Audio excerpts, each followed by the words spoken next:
Bible ధ్యానము మనకు బలమును అనుగ్రహించును. ఇర్మియా గ్రంథము 15వ అధ్యాయము 16వ వచనము మరియు 1 పేతురు 2వ అధ్యాయము 3వ వచనములో లేఖనములను ఆహారముతో పోల్చుటను మనము కనుగొనగలము. ప్రవక్త అయిన యెహెజ్కేలు అపోస్తలుడైన యోహాను గ్రంథమును తినెను అని మనకు బైబిలు తెలియపరచుచున్నది. యెహెజ్కేలు గ్రంథము 3వ అధ్యాయము 1-3 వచనములు, ప్రకటన గ్రంథము 10వ అధ్యాయము 9-10 వచనములు గమనించండి.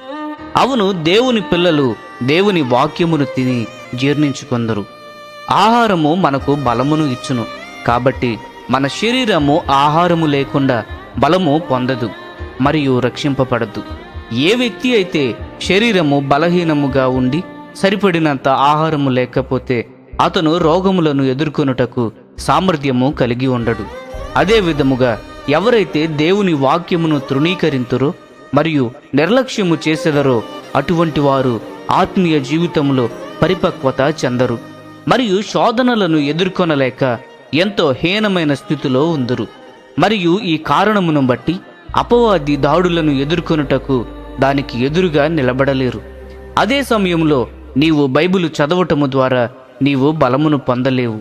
దీనికి బదులుగా నీవు బైబిలును ప్రేమతో చదవవలను, దీనిని ధ్యానించవలను, నీ హృదయములోనికి వాక్యములు చొచ్చుకొని పోనివ్వవలను మరియు ఆ వచనములను నీ హృదయములో స్వంతము చేసుకొనవలను. కీర్తనల గ్రంథము 119వ కీర్తన 11వ చరణాన్ని గమనించండి.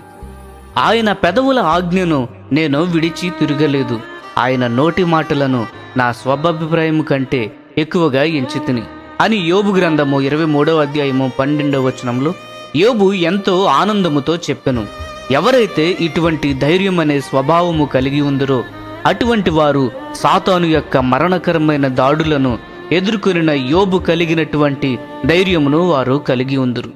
అందును బట్టి యోబు అనేక శోధనల మధ్య కూడా దేవునిపై విశ్వాసము కోల్కొనలేదు. అయితే అతని భార్య యోబు వలె దేవుని వాక్యమును ప్రేమతో స్వీకరించిన విధముగా ఆమె తీసుకొనలేదు. శ్రమ అనుభవించిన వెంటనే ఆమె దేవునిని దూషించెను. అయితే యోబు ఆ విధముగా లేడు.